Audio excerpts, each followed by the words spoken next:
Volante do Galo só em 2027? Interrogação. Tem últimas de mercado, bastidores, finanças e muito mais. Fala aí pessoal, sou Jorge Nicola, bem-vindos a mais um vídeo do canal. Sempre bom ter vocês por aqui, sem perder tempo, pedir para deixar like, se inscrever no canal e ativar as notificações antes das notícias. Você tem alguma mínima ideia de quantos estrangeiros atuam na Série A do Campeonato Brasileiro?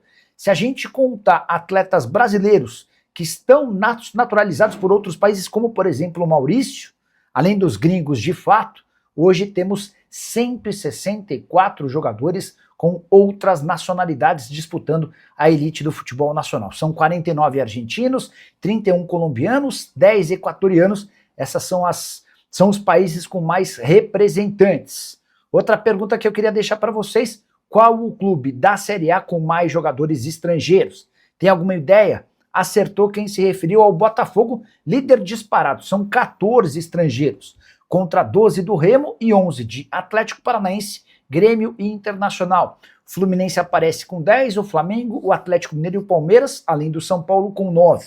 Importante registrar que para jogos do Campeonato Brasileiro você não pode relacionar mais do que 9 estrangeiros, seja como titular ou para o banco de reservas. Bragantino, Santos, Vasco e Vitória tem 8 gringos cada, Corinthians aparece com 7 estrangeiros, Bahia tem 6 estrangeiros, 5 do Cruzeiro, 4 do Curitiba, 3 da Chapecoense. O Mirassol é o time com menos gringos e seu elenco apenas 2. Hora de falar sobre o Clube Atlético Mineiro. O Galo luta contra um jejum chato nesse sábado. Se vencer o Santos, o Atlético volta a emplacar 3 vitórias seguidas no Campeonato Brasileiro, algo que não acontece desde 2023. Sim, o Galo vem de 2 vitórias consecutivas no Campeonato Nacional, pulou para a 8ª colocação com 14 pontos. Se vencer, vai a 17 e pode se juntar aos 4 primeiros, confronto contra o Santos na Vila Belmiro e a volta do Neymar. Importante registrar que o Galo, nos jogos como visitante contra o Santos, não tem bom retrospecto. São 35 partidas com só 6 vitórias, 8 empates, além de 21 derrotas. A última vitória do Atlético contra o Santos na condição de visitante no Brasileirão de 2022. Você tem palpite para esse jogo? Gostaria de saber o que você pensa. Vai dar Santos, vai dar empate ou vai dar Galo? Quero te ajudar a entender os próximos passos de Igor Gomes, meio-campista cujo vínculo no Clube Atlético Mineiro se encerra em 31 de dezembro. A partir da metade do ano, o Igor Gomes já pode assinar um pré-contrato para se mudar sem custos na virada do ano. O pessoal do Galo não esconde que abrir mão do Igor Gomes para a próxima temporada é uma possibilidade real. Dificilmente o atleta de hoje, com 27 anos de idade, vai ter uma proposta de renovação de contrato. Mas surgiram especulações de que Vasco e Atlético Paranaense teriam interesse em contratá-lo, assinando esse pré-contrato a partir de julho. Antes de gravar o vídeo, procurei uma pessoa do staff do Igor Gomes, que negou que exista proposta oficial. É importante lembrar que, se vazar qualquer coisa relacionada a uma pré-proposta ou um pré-contrato por agora, o Atlético pode denunciar os clubes interessados por assédio. Então, é natural que o empresário não admita tratativas por já. Mas o Igor Gomes, até pela idade, pelo fato de ter conseguido ser titular aos trancos e barrancos, mas titular no São Paulo e também no Galo, é um atleta que vai ter ofertas para o fim do ano. Não se descarta, inclusive, que o Galo aceite liberá-lo a 6 meses do fim do vínculo, desde que exista alguma compensação financeira. Pode ser em grana ou então no percentual de uma venda futura. Temporada atual do Igor Gomes de 13 partidas e 1 assistência.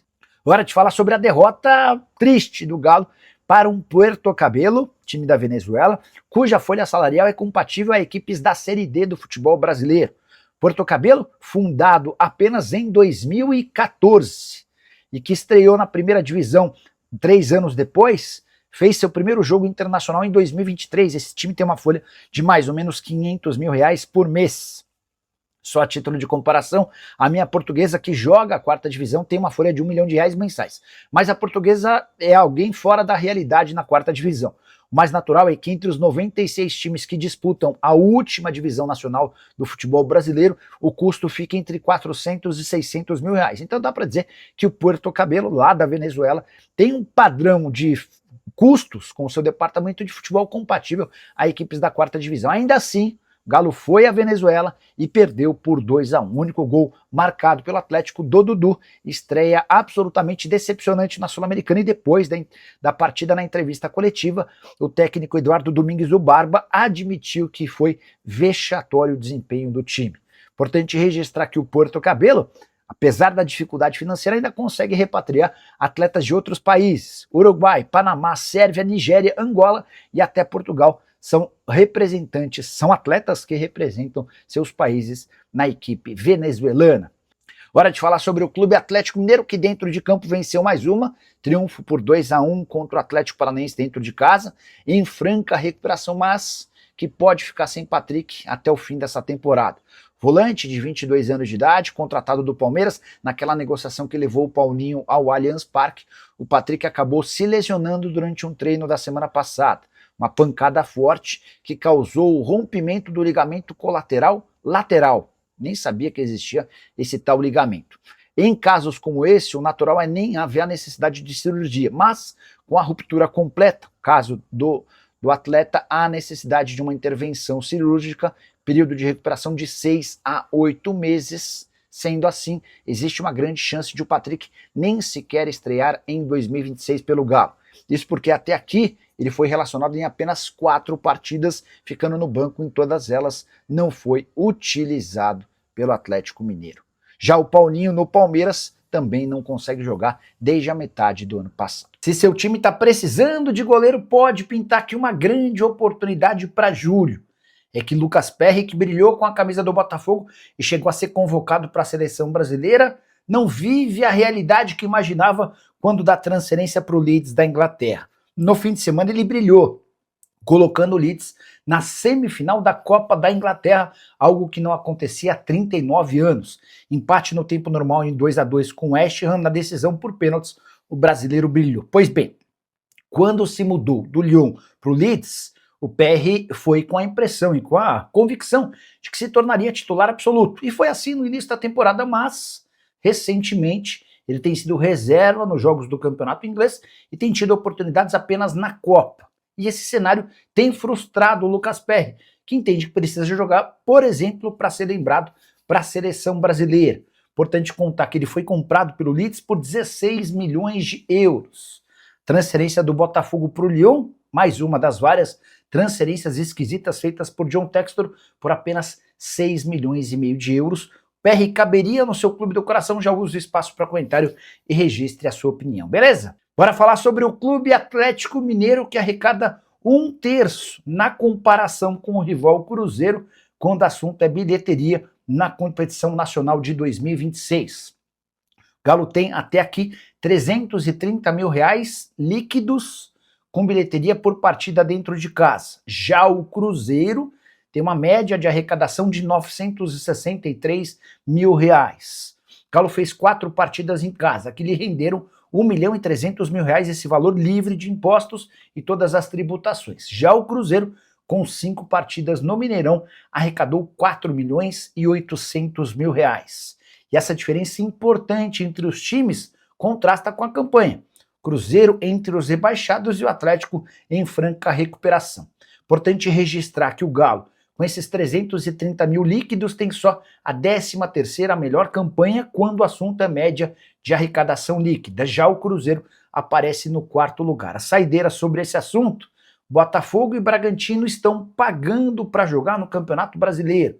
A média de arrecadação líquida da dupla é negativa, ou seja, jogar dentro de casa tem sido sinônimo de prejuízo. Juan Tressoldi será comprado pelo Clube Atlético Mineiro. Essa decisão está tomada pela diretoria do Galo.